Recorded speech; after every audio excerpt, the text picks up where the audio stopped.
నమస్తే welcome to plus TV Telangana. ప్రస్తుతం సుందరయ్య విజ్ఞాన కేంద్రంలో ఉన్నాం. ఏదైతే రమణమూర్తి పైన జరిగినటువంటి భౌతిక దాడికి వ్యతిరేకంగా ఈరోజు కేవీపీఎస్ ఆధ్వర్యంలో రౌండ్ టేబుల్ సమావేశం ఏర్పాటు చేశారు. మాట్లాడదాం మనతో పాటు ఉన్నారు స్కై బాబు గారు, కేవీపీఎస్ అన్న. ఎట్లా చూస్తారన్న దీనికి సంబంధించి పెద్ద ఎత్తున అంటే ఒక 2-3 రోజుల నుంచి కూడా ఈ భౌతిక దాడి చేసిన వ్యక్తి పైన కనీసం కేసు కాకపోవడం అంటే ఏంటి అసలు నిజంగా భౌతిక దాడులు అంటే ఎందుకు చేయాల్సి వస్తుంది? అంటే మాట్లాడే సమాధానం లేకనా ఏంటి, ఏం చెప్తారు సార్? మొదటి విషయం ఏంటంటే జూలై 14వ తేదీన ఒక లైవ్లో బీఆర్కే న్యూస్ ఛానల్లో మతం రాజకీయం అనే పేరిట జరుగుతున్నటువంటి చర్చలో కశ్యప్ రెడ్డి అనేటువంటి వ్యక్తి, ఉన్మాదం తలకెక్కించుకున్నటువంటి వ్యక్తి, విద్వేషాన్ని ఒంటి నిండా నింపుకున్నటువంటి వ్యక్తి, ఒక విజయ విహారం పత్రిక ఎడిటర్ గుండి, జై భారత్ సంస్థ వ్యవస్థాపకులు గుండి, హిందూ మతంలో కూడా సమానత్వం ఉండాలి, మా దేవీ దేవతలు ఆరాధ్య దైవంగా కోట్లాది మంది ప్రజలు కొలుచుకుంటున్నటువంటి రాముడు కృష్ణుడు ఆ హనుమంతుడితోటి మీరు రాజకీయం చేయొద్దు, మా పూజ వేరుండాలి, రాజకీయం వేరుండాలి, పూజను రాజకీయాన్ని ఒకే చోట పెట్టకండి, దేవుణ్ణి రాజకీయాలతో మిళితం చేయకండి అనేటువంటి ఒక గొప్ప మాట చెప్తున్నటువంటి రమణమూర్తి గారి పైన భౌతిక దాడి చేయటం అనేటువంటిది పోలీసులు దాన్ని సుమోటోగా తీసుకోవచ్చు, ఎందుకంటే లైవ్ వీక్షించవచ్చు, సుమోటోగా తీసుకొని కూడా అరెస్ట్ చేయొచ్చు, కానీ అరెస్ట్ చేయలేదు. నేను ముఖ్యమంత్రి రేవంత్ రెడ్డి గారు గతంలో రంగరాజన్ గారి మీద దాడి జరిగినప్పుడు ఆయన ఒక ఎమ్మెల్యేని పంపించి ఫోన్లో మాట్లాడాడు. అంటే ఎవరి పట్ల ముఖ్యమంత్రి వైఖరి ఎలా ఉంటుంది అనేది దాన్ని బట్టి స్పష్టమవుతుంది. అందుకని నేను చెప్పదలుచుకుంది ఏంటంటే, నేరం ఎంతటి వాడు చేసినా నేరస్తుడే, నేరానికి గురైనటువంటి బాధితుడు ఎవరైతే ఉంటారో బాధితుడు ఎవరైనా బాధితుడు సమూహమే. ముఖ్యమంత్రికి నష్టం జరిగిన నష్టమే, పౌరుడికి నష్టం జరిగిన చట్టం ముందు అందరూ సమానులేని భారత రాజ్యాంగం చెబుతుంది. ఆ రాజ్యాంగం మీద రేవంత్ రెడ్డి ప్రమాణం చేసినప్పుడు ఈరోజు రమణమూర్తి రంగరాజన్ మీద దాడి జరిగింది ఖండించడం హర్షణీయమే, కానీ రమణమూర్తి మీద దాడి జరిగే సెక్షన్స్ కూడా పెట్టారు. ఇప్పుడు 133, 135 ఏదో 351 సెక్షన్స్ పెట్టారు. ఈ సెక్షన్స్ పెట్టి ఇప్పుడు 3 రోజులు అవుతుంది, ఇంతవరకు కూడా అరెస్ట్ చేయలేదు అని చెప్పేసి అంటే మీరు ఏ రకమైనటువంటి పార్షువాలిటీ ప్రదర్శిస్తున్నారు ముఖ్యమంత్రి గారు, దీన్ని బట్టి అర్థం చేసుకోవచ్చు. డీజీపీ గారు సుమోటోగా తీసుకొని ఇమ్మీడియట్లీ కశ్యప్ రెడ్డిని అరెస్ట్ చేయాలని చెప్పేసి మేము డిమాండ్ చేస్తున్నాం.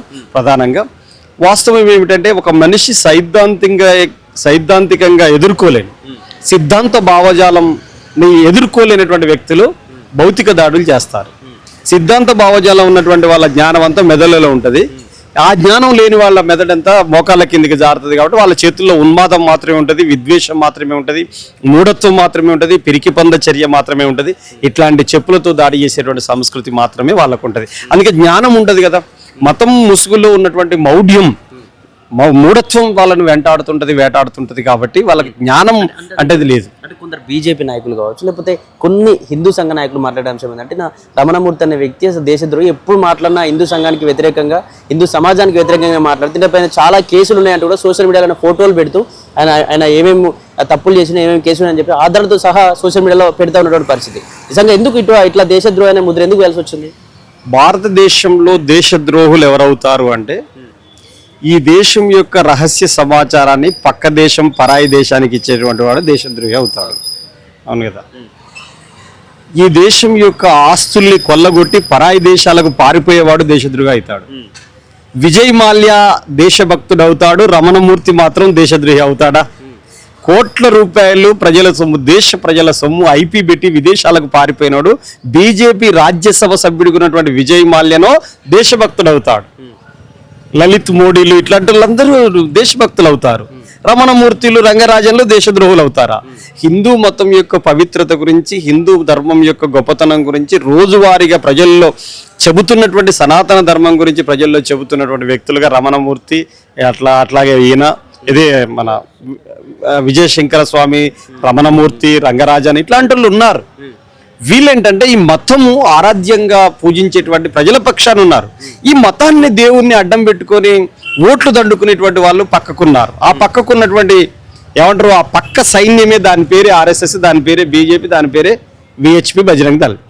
బేసికల్గా ఏమిటంటే, మనం భారత రాజ్యాంగంలో ఆర్టికల్ 25 చాలా స్పష్టంగా చెప్తుంది, మతం వ్యక్తిగత విశ్వాసం, మతం నీ ఇంటికే పరిమితం. అయినా వీళ్ళు కూడా ఈ మధ్యలో ఒక మాట హిందూ సమ్మేళనాలు పెట్టారు కదా. ఏమన్నారు? గడప లోపల కులం, గడప దాడితే హిందువులం బంధువులం అన్నారు కదా. మరి ఈ హిందువులందరూ బంధువులే అయిన తర్వాత ఈ దాడులను ఎందుకు జరుగుతున్నాయి?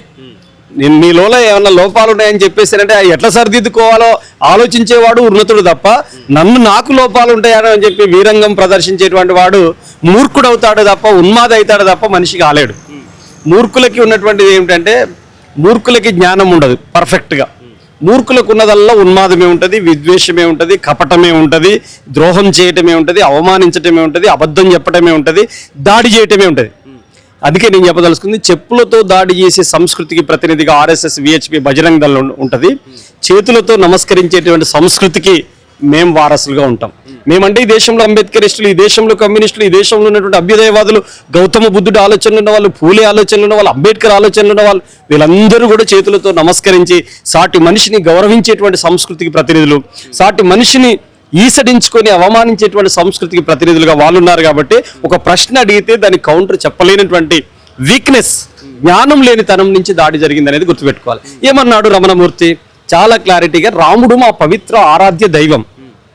రమణమూర్తి ఏం కమ్యూనిస్ట్ కాదు, రమణమూర్తి ఏం నక్సలైట్ కాదు, రమణమూర్తి ఏం అంబేద్కరిస్ట్ కాదు, రమణమూర్తి ఏం బుద్ధిస్ట్ కాదు, రమణమూర్తి ఏమో పూలేయిస్ట్ కూడా కాదు. రమణమూర్తి సనాతన హిందూ ధర్మాన్ని ఒక ఆధ్యాత్మికవేత్తగా, మేధావిగా ఈరోజు ప్రజల్లో ప్రచారం చేస్తున్నటువంటి వ్యక్తి. హిందూ మతాన్ని సంస్కరించి హిందూ మతాన్ని 10 కాలాల పాటు నిలబెట్టాలని కోరుతున్నటువంటి వ్యక్తి రమణమూర్తి. అట్లాంటి రమణమూర్తి ఆయన మీద దాడి చేసటం ఏంటి? ఆయన ఏమన్నాడంటే, మా రాముడు పవిత్రమైనటువంటి దేవుడు, కోట్లాది మంది ప్రజలు పూజించే ఆరాధించేటువంటి దైవం. మా రాముణ్ణి 5 ఏళ్ల పరిపాలన కోసం వచ్చినటువంటి ఆఫ్టర్ ఆల్ నరేంద్ర మోడీని ఒక్కకాడ ఎట్లా పెడతావు? నువ్వు పక్కన ఎట్లా పెడతావు? పెట్టుకో, నరేంద్ర మోడీది పెట్టుకుంటే పక్కన ఎల్కే అద్వానిది పెట్టుకో. ఎల్కే అద్వాన్ని రానియరు అనుకో, వాళ్ళ వాటిలో వైరుధ్యం ఉంది కాబట్టి రానియరు. అటల్ బిహారీ వాజ్పేయిది పెట్టుకుంటాం కదా. ఇప్పుడు చూడండి, మీరు అన్ని పార్టీల వాళ్ళు వాళ్ళ ఆల్ ఇండియా లీడర్స్ను, వాళ్ళకంటే పూర్వీకులు ఆ పార్టీని వ్యవస్థాపక ఏమంటారు ఫౌండర్స్ ఉంటారో వాళ్ళని పెట్టుకుంటారు. మీరు దేవుళ్ళని ఎట్లా పెట్టుకుంటారండి? అంటే మీ నాయకుల ముఖాలు జల్తలేవు కాబట్టి దేవుళ్ళని పెట్టుకుంటేనే మీ ముఖాలు జల్తాయా జనంలో? ఎట్లా పెట్టుకుంటారు మీరు? దేవుళ్ళని అడ్డం ఎట్లా పెట్టుకుంటారు? రాముడి బొమ్మ పక్క పెడతారు, శ్రీకృష్ణుని తలకాయ తీసి రామ్ మోదీ తలకాయ పెడతారు. ఏమిటి పద్ధతి? హనుమంతుని తీసుకొచ్చి డ్యాన్స్ చేపిస్తారా? హనుమంతుని ఎంత గౌరవిస్తారు సమాజం? నువ్వు బీజేపీ ఒక ర్యాలీ పోతుంటే, వెహికల్ పోతుంటే హనుమంతుడి వేషధారణ వేసి వెనక తోకబెట్టి బీజేపీ జెండా హనుమంతుడికి ఇచ్చి డ్యాన్స్ చేపిస్తున్నారండి. ఎంతటి అన్యాయం! ఇదే ప్రశ్నించాడు రమణమూర్తి గారు. అందుకని మా రాముడిని, కృష్ణుడిని, హనుమంతుడిని మీ మత విశ్వాసాలకు ఏది మీ మతాన్ని అడ్డం పెట్టుకుని రాజకీయాలు చేయడం కోసం, పరిపాలనలోకి రావడం కోసం అడ్డం పెట్టుకుని అరాచకాలు చేయకండి, మా దేవుళ్ళతో మీ ఆటలు ఏమిటి అని చెప్పేసి ప్రశ్నించారు. రమణమూర్తి గారికి మద్దతుగా ప్రెస్ మీట్లు పెడుతున్నారు, లేకపోతే ఇది వ్యతిరేకమైన నిరసనలు వ్యక్తం చేసిన వాళ్ళంతా కూడా హిందూ వ్యతిరేకులే, వీళ్ళంతా కూడా నిజంగా వీళ్ళంతా దేశద్రోహులే అంటూ కొంతమంది కూడా మాట్లాడారు. ఇలా ముస్లింలు అంటే భయం, ముస్లింల సంబంధించిన రేపులు జరిగితే మాట్లాడారు కానీ హిందువులపైన ఎప్పుడు పడేడుస్తూ ఉంటారు, వీళ్ళు కూడా హిందువులే అని చెప్తారు కానీ దేశద్రోహులు అంటూ కొన్ని మాట్లాడుతూ ఉన్నారు. ఏం చెప్తారు వాళ్ళ సమాధానం? నేను అదే చెప్తున్నాను, దేశద్రోహి ఎవరు అవుతారు? ఫస్ట్ పాయింట్ ఏంటంటే, దేశభక్తులు ఎవరు, దేశద్రోహులు ఎవరు ఈ దేశంలో తేలాల్సినటువంటి అవసరం ఉంది. దేశాన్ని దోచుకున్నటువంటి వాళ్ళందరూ బీజేపీ వెనకాల ఉన్నారు. దేశంలో 12,000 కోట్ల రూపాయల ఎలక్టోరల్ బాండ్స్ రూపంలో పెద్ద పెద్ద బడా కార్పొరేట్ శక్తులకి నుంచి వసూలు చేసినటువంటి పార్టీ బీజేపీ పార్టీ, దేశద్రోహ పార్టీ. 200 మంది ఆస్తుల్ని పెంచినటువంటి పార్టీ. దేశంలో 46 కోట్ల మందిని దారిద్ర్య రేఖకు దిగజార్చినటువంటి పార్టీ బీజేపీ పార్టీ. ఎవరు దేశద్రోహం అవుతారు? 200 మంది ఆస్తులు పెరిగి 80 కోట్ల మంది బిలో పావర్టీ లైన్ వెనకాలకు పోతున్నారంటే నువ్వు ఎక్కడుంది దేశం? అంటే నువ్వు ఆదాని అంబానీ పక్షాన నువ్వున్నావు, అట్టడుగు వర్గాల పక్కన మేమున్నాము. అట్టడుగు వర్గాల ప్రజలు అత్యంత ఎక్కువ మంది, దేశంలో 85% మంది ప్రజలకు పక్షపాతంగా నిలబడేది మేమైతే కేవలం 200 మంది పక్కన నిలబడ్డది నరేంద్ర మోడీ ప్రభుత్వం. ఇప్పుడు ఎవరు దేశద్రోహులు? ఆదాని ఆస్తుల్ని పెంచడం కోసం అధికార పీఠం మీద ఉన్నది ఆర్ఎస్ఎస్ కనుసన్నల్లో ఉన్నటువంటి బీజేపీ ప్రభుత్వం. అట్టడుగు వర్గాల జీవితాల్లో మార్పు రావాలని చెప్పి కొట్లాడుతున్నది మేమంతా. కాబట్టి మేము ఎవరు దేశభక్తులం అవుతాం? దేశభక్తి అంటే అర్థం ఏమిటి? వాళ్ళు చెప్పే మాటల్లో ఏమిటి దేశభక్తి? మూఢభక్తి దేశభక్తి కాదు, మతభక్తి దేశభక్తి కాదు. దేశం అంటే మట్టి కాదు, ఈ దేశం అంటే మనుషులే. మట్టిని ప్రేమిస్తే దేశభక్తి కాదు, మనుషుల్ని ప్రేమిస్తే దేశభక్తి. మనుషుల్ని ఈసడించుకొని, మనుషుల్ని అవమానించి, మనుషుల్ని దూరంగా పెట్టి, మనుషుల్ని ఎట్లా సాటి మనిషిని మనిషిగా చూడనటువంటి నీచపు సంస్కృతికి ప్రతినిధిగా వాళ్ళుంటే, మనుషులందరినీ ప్రేమించాలి, సాటి మనిషిని గౌరవించాలనే సంస్కృతికి మేము ప్రతినిధులుగా ఉన్నాం. మరి అలాంటప్పుడు ఏది దేశభక్తి అయితే? అంటే మేము చెప్తున్నాం, పేపర్ మీద ఒక బొమ్మని గీసి వీళ్ళ అమ్మ ఏమంటారు భారత్ మాతాకి చేయంటారు. మేమేమంటామంటే, ఈ దేశంలో కోట్లాది మంది మహిళలు ఉన్నారు కదా, సగభాగం ఉన్నారా, ప్రతి మహిళని గౌరవించడం భారత మాతను గౌరవించడం అనేది మేము చెప్తాం. తల్లిని, పిల్లను అందరినీ గౌరవించడం.